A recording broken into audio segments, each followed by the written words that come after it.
रामपुर नामक गांव अरावली की तलहटी में बसा हुआ था, जहां सूरज की किरणें भी वो मुश्किल ही पहुंच पाती थी। गांव के चारों ओर घने जंगल थे, जो अपनी प्राचीनता और रहस्यमय चुप्पी के लिए जाने जाते थे। इसी गांव में 3 युवा दोस्त रहते थे, राजू, सोनू और मोनू। गरीबी उनके जीवन का एक ऐसा हिस्सा थी जिसे वो हर रोज महसूस करते थे। दोस्तों, इस साल भी हमारी हालत बहुत खराब है। अधिक बारिश होने के कारण हमारी फसल खराब हो गई है। अब खेत से कुछ भी उपज नहीं आएगी। जो थोड़ा बहुत पैसा बचा हुआ था वह भी कर्जा चुकाने में चला गया। भाई, इस साल मेरी बहन की शादी है, लेकिन दहेज के लिए एक पैसा भी नहीं है। मेरे घर की हालत तो और भी खराब है। 2 दिन से घर में रोटी तक नहीं बनी और माँ की दवाई के पैसे भी नहीं है। मुझे समझ नहीं आ रहा मैं क्या करूँ। दोस्तों, अब हमें कुछ ना कुछ तो करना ही पड़ेगा। क्यों ना हम कल सुबह ही शहर के लिए निकल जाए।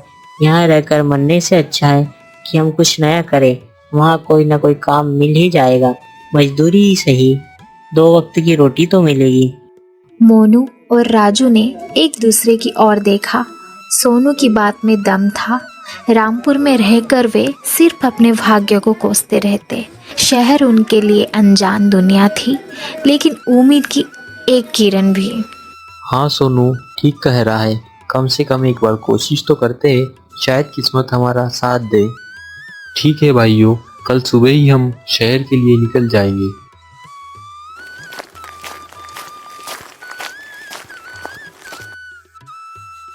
अगले ही दिन सूरज की पहली किरण के साथ ही तीनों ने अपनी थोड़ी बहुत ज़रूरी चीज़ों को एक पोटली में बांध लिया। उनके पास न पहनने के लिए अच्छे कपड़े थे, ना ही खाने के लिए पर्याप्त भोजन। बस एक अटूट दोस्ती और बेहतर भविष्य की उम्मीद थी। उन्होंने अपने गांव से विदा ली। उनके चेहरे पर शहर की चिंता स्पष्ट रूप से दिख जा सकती थी। वे गांव के कच्चे रास्तों पर चलते हुए आगे बढ़ रहे थे, जो घने जंगल में खो जाता था। जंगल की हवा में एक अजीब सा खामोशी, जो कभी कभी पक्षियों की आवाज़ से टूटती थी। चलते चलते दोपहर हो गई और वो एक प्राचीन बट वृक्ष के नीचे रुक गए। तभी कुछ समय बाद एक बूढ़ा साधु उनकी ओर आता दिखाई दिया। उसकी दाढ़ी लंबी, आंखें गहरी और रहस्यमयी थी, और उसके चेहरे पर एक अजीब सी शांति थी। साधु उनके पास आया और मुस्कुराया। हे यात्रियों, कहाँ जा रहे हो इस घने जंगल में? जी हम शहर की ओर जा रहे हैं। अच्छा, शहर घूमने जा रहे हो? जी नहीं, हमारे गांव में इस बार अधिक बारिश होने के कारण हम सबकी फसल नष्ट हो गई है, तो अब हमें रुपए पैसों की कमी का सामना करना पड़ रहा है। इसलिए हम शहर जाकर कुछ काम करके रुपए पैसे जमा कर ले आएंगे। अच्छा, तो तुम रुपए पैसों को लेकर बहुत दुखी हो? जी महाराज। मैं तुम्हें यह बताना चाहता हूँ कि इस जंगल में बहुत से रहस्य छुपे हुए हैं। हम तो शहर जा रहे हैं बाबा, गरीबी से तंग आकर। लेकिन आप किस रहस्य की बात कर रहे हो? इस जंगल में एक जादुई पत्थर छुपा हुआ है, जो उसे पा लेगा उसकी सारी मनोकामनाएं पूरी हो जाएगी। वह पत्थर सिर्फ इच्छाओं को पूरा नहीं करता, बल्कि जीवन को भी बदल देता है। सोनू और मोनू ने एक दूसरे की ओर देखा। उन्हें लगा शायद साधु मजाक कर रहा है या फिर कोई पागल है, लेकिन उधर राजू की आंखों में चमक आ गई थी। लेकिन बाबा, वह पत्थर कहाँ मिलेगा? क्या वह किसी खजाने की तरह गड़ा हुआ है? साधु ने मुस्कुराते हुए कहा, जो सच्चे दिल से खोजेगा उसे वह पत्थर जरूर मिलेगा। वह पत्थर किसी महल में बंद नहीं, बल्कि उसे मिलेगा जो उसे पाने का हकदार है। पर ध्यान रखना बच्चों, उस पत्थर की ताकत का गलत इस्तेमाल मत करना। यह सिर्फ इच्छाओं को पूरा नहीं करता, बल्कि तुम्हारे इरादों की भी परीक्षा लेता है। ठीक है, अब मैं चलता हूँ। यह कहकर साधु वहां से चला जाता है। सोनू, मोनू और राजू एक दूसरे के मुंह देखते रह गए। राजू का मन पूरी तरह से उस जादुई पत्थर की कल्पना में डूब चुका था। कुछ समय सोचने के बाद, क्या तुम लोगों ने सुना जादुई पत्थर के बारे में? सोचो, अगर वह हमें मिल जाए तो हमारी सारी गरीबी दूर हो जाएगी। मोनू, तुम्हारी बहन की शादी धूमधाम से होगी अगर हमें वह जादुई पत्थर मिल जाए तो। मुझे तो यह सब एक कहानी लग रही है, ऐसा कुछ नहीं होता। हम लोगों को शहर जाकर कड़ी मेहनत करनी चाहिए, परंतु तुम लोग यहाँ उस साधु की बातों में आकर जादुई पत्थर के बारे में सोचने लगे हो। मोनू हमेशा की तरह व्यावहारिक शांत स्वभाव का था, लेकिन साधु की बातों ने उसे भी सोचने पर मजबूर कर दिया था। पता नहीं यह सच है या नहीं, लेकिन साधु की बातों में कुछ तो था। शहर तो हम कभी भी जा सकते हैं, लेकिन एक बार ढूंढने में क्या जाता है। सोचो अगर साधु की बात सही निकली और हमें वह जादुई पत्थर मिल गया तो हमारी जिंदगी संवर जाएगी, और अगर नहीं मिला तो शहर तो हम जा ही रहे। मोनू की बातों ने राजू को और प्रचोदित किया। काफी समय तक तीनों दोस्तों ने विचार विमर्श किया, फिर अंत में वे पत्थर को ढूंढने को राजी हो गए और उन तीनों दोस्त ने शहर जाने के विचार को कुछ देर तक टाल दिया। ठीक है, जैसा तुम कहो, लेकिन अब हमें बिना समय गवाए उस जादुई पत्थर की खोज शुरू कर देनी चाहिए। कुछ समय बाद तीनों दोस्त उस जादुई पत्थर की खोज में लग गए। कुछ समय तक वो पूरे जंगल में भटकते रहे। पेड़ों की जड़ें, चट्टानों के नीचे और झाड़ियों के पीछे तलाश करते करते उन्हें काफी समय हो गया, लेकिन पत्थर का कोई सुराग नहीं मिला। तीनों काफी थक चुके थे। मुझे लगता है कि साधु ने हमें बेवकूफ बना दिया है। जादुई पत्थर जैसा कुछ नहीं है। अब भी समय है, हमें शहर की ओर चलना चाहिए।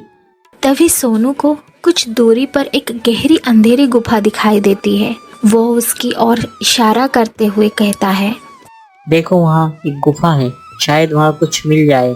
वह थोड़ी रहस्यमय लग रही है। राजू और मोनू ने उस गुफा की ओर देखा। उसका विशालकाय मुंह बहुत डरावना था, परंतु तीनों ने हिम्मत जुटाई और गुफा की ओर बढ़ने लगे। कुछ समय बाद वो गुफा के द्वार पर पहुंच गए। धीरे धीरे तीनों गुफा के अंदर जाने लगे। गुफा के अंदर अंधेरा था और उनकी सांसें तेज हो रही थी। उन्हें लग रहा था जैसे गुफा खुद उनसे बातें कर रही हो। जैसे ही वो अंदर पहुंचे, उन्हें एक हल्की सी चमक दिखाई दी। चमक इतनी धीमी थी कि वो लगभग अदृश्य थी, लेकिन जैसे जैसे वो आगे बढ़ते गए वो चमक बढ़ती गई। अंत में एक छोटी सी चट्टान के पास एक अद्भुत चमकीला पत्थर चमक रहा था, जिसकी चमक कभी धीमी तो कभी तेज हो रही थी।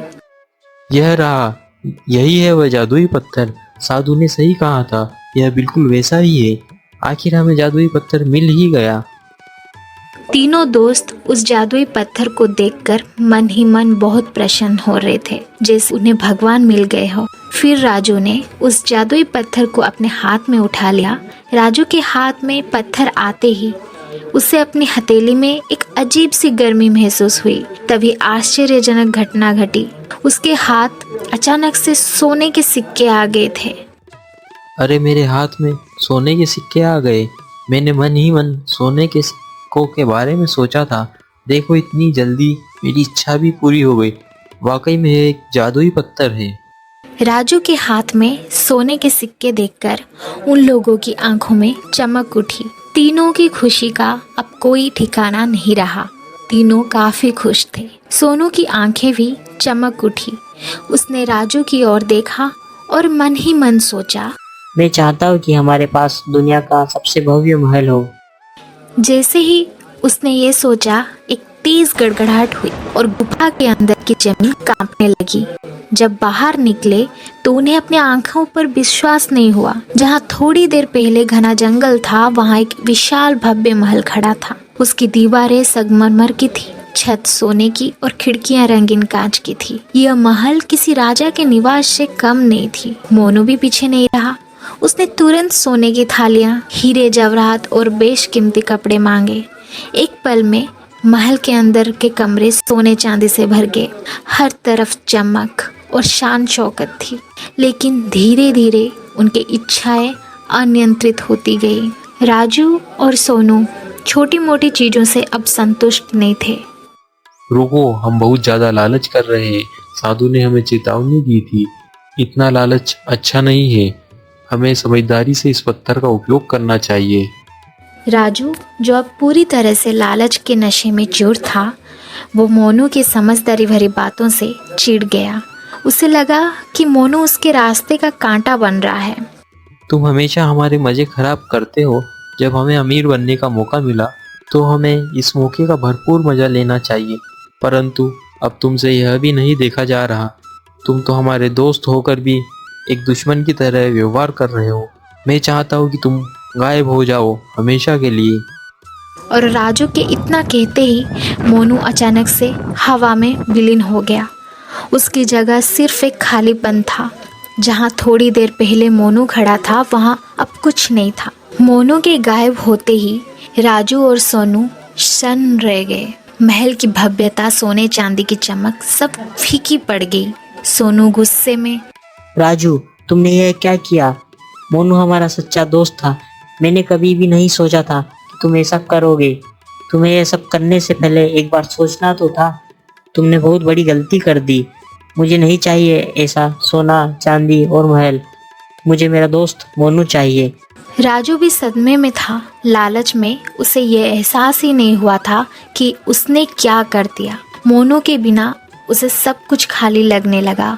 यह महल, यह सोना, यह सब कुछ किसी काम का नहीं था। उसे अपनी गलती का एहसास हो गया था। मुझे माफ कर दो भाई, मुझसे बहुत बड़ी गलती हो गई। अधिक धन के लालच में मैं अंधा हो गया था। मोनू के बिना यह धन किसी काम का नहीं। वह हमारा सच्चा दोस्त था। मुझे अब कुछ नहीं चाहिए। मुझे बस अब मेरा दोस्त मोनू वापस चाहिए। लेकिन अब यह कैसे होगा? हमें साधु ने पहले ही चेतावनी दी थी।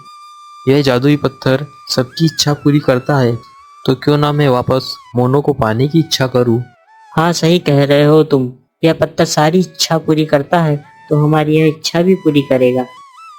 राजू ने पत्थर से मोनू को वापस लाने के लिए सच्चे दिल से प्रार्थना की। उसने हर उस गलती की माफ़ी मांगी जो उसने की थी। उसने अपने लालच पर पछतावा किया और सिर्फ मोनू को वापस पाने की इच्छा की। तभी एक अद्भुत घटना घटी। साधु जो पहले उन्हें जंगल में मिले थे, वो फिर से प्रकट हुए। उनकी मौजूदगी अजीब सी शांति फैल गई, जिसने राजू और सोनू के डर को कुछ हद तक शांत किया। साधु महाराज, मुझसे बहुत बड़ी गलती हो गई। मैंने अधिक धन के लालच में आकर अपने सच्चे मित्र को खो दिया। आप कुछ करिए। बेटा, मैंने पहले ही इस जादुई पत्थर की शक्तियों के बारे में बताया था। तुम्हें इन जादुई शक्तियों का उपयोग सावधानी से करना चाहिए था। लालच इंसान को बर्बाद कर देता है। यह सिर्फ धन का लालच नहीं, बल्कि शक्ति का लालच भी है। तुमने अपने दोस्त को खो दिया क्योंकि तुमने अपनी इच्छाओं पर नियंत्रण खो दिया होगा। मुझे अपनी गलती का एहसास हो गया है। बाबा, कृपा करके कैसे भी आप मोनू को वापस लाइए। तुमने अपनी गलती मान ली, यह बहुत अच्छी बात है। परंतु क्या परंतु महाराज? हर शक्ति की एक कीमत होती है। तुम्हें वह कीमत चुकानी पड़ेगी। क्या और कैसी कीमत महाराज? अगर तुम्हें तुम्हारा दोस्त वापस चाहिए तो तुम्हें सारा धन दौलत फिर से त्यागना होगा। तभी जाकर तुम्हारा दोस्त वापस आएगा। उस गलती की यही कीमत है। जी महाराज, मुझे एहसास हो गया है। सच्चा धन दोस्ती और संतोष में है, ना कि सोने चांदी और महल में। यह सब एक सच्चे दोस्त के बिना फीका सा लगता है। मुझे नहीं चाहिए यह धन दौलत। मुझे बस मेरा दोस्त मोनू वापस चाहिए। आप कृपा करके बस उसे वापस ले आइए। ठीक है, जैसी तुम्हारी इच्छा। फिर साधु ने अपनी छड़ी हवा में घुमाई और एक पल में मोनू वापस आ गया। वो राजू और सोनू के सामने खड़ा था। थोड़ा हैरान था, लेकिन सुरक्षित। कुछ समय बाद उनका महल, सोने चांदी सब गायब हो जाता है और उस जगह पहले की तरह जंगल आ जाता है। मोनू मेरे भाई, मैं तुम्हारा साथ अब जीवन में कभी नहीं छोड़ूंगा। मुझसे अधिक धन के लालच के कारण गलती हो गई थी। मुझे आज एक बहुत बड़ा सबक मिला है। तीनों दोस्त ने साधु को धन्यवाद दिया। साधु ने उन्हें आशीर्वाद दिया और हवा में विलीन हो गए। हमें अब इस जादुई पत्थर की कोई जरूरत नहीं। अब इसका क्या करें? सही कह रहे हो तुम। हमें इसकी कोई जरूरत नहीं। क्यों ना हम इसे वापस उसी गुफा में रख दे जहाँ से हम इसे उठा कर लाए थे। हाँ बिल्कुल, हमें ऐसा ही करना चाहिए। तीनों दोस्तों ने उस जादुई पत्थर को वापस उसी गुफा में रखने का फैसला किया। तीनों उस पत्थर के साथ गुफा की ओर जाने लगे। कुछ समय चलने के बाद वो गुफा के अंदर उसी जगह पहुंच जाते हैं जहां उन्हें वो पत्थर मिला था। फिर राजू ने उस जादुई पत्थर को उसी जगह रख दिया और वहां से वो अपने गांव रामपुर की ओर लौट आए। दोस्तों, अब हमें कड़ी मेहनत और ईमानदारी से काम करना होगा, तब जाकर हमारा कुछ हो पाएगा। हाँ, लेकिन अब हम करेंगे क्या? क्यों ना हम तीनों मिलकर नई तकनीक से खेती करें। नई तकनीक से? वह कैसे? अपनी सारी ऊर्जा और ज्ञान खेती में लगाते हैं। मोनू, तुम अपनी बुद्धिमत्ता का उपयोग करके हमें नए नए सुझाव देना और मैं अपनी शक्ति का उपयोग करके कठिन कार्य कर लूंगा। सोनू, तुम समय समय पर उत्साह से प्रेरित करते रहना। राजू सही कह रहा है, हमें मिलजुल कर एक साथ खेती करनी चाहिए। बिल्कुल, हमें ऐसा ही करना चाहिए। क्यों ना हम आज से ही काम शुरू कर दें? ठीक है दोस्तों, जैसा तुम कहो, हम आज ही खेत पर काम करने के लिए निकल जाते हैं। कुछ समय बाद तीनों दोस्त ने अपने साथ खेती में उपयोग होने वाले साधन लेकर खेत की ओर निकल जाते हैं। समय चलने के बाद वो खेत पर पहुंच जाते हैं। तीनों दोस्त खेत में अपना अपना कार्य करने लगते हैं और यही सब दिन प्रतिदिन चलता रहता है। कुछ समय बाद उनकी मेहनत रंग लाई। उनके खेत में फसल लहरा रही थी। वे तीनों खुशी से झूम उठे। आज उन्हें समझ आया कि असली खुशी क्या होती है। वो अपनी हरी भरी फसलों को देखकर मुस्कुरा रहे थे और इस तरह तीनों दोस्तों ने लालच छोड़कर मेहनत और दोस्ती का महत्व सीखा। उन्होंने फिर कभी उस जादुई पत्थर के बारे में नहीं सोचा, क्योंकि अब उनका जीवन किसी जादू से कम नहीं था।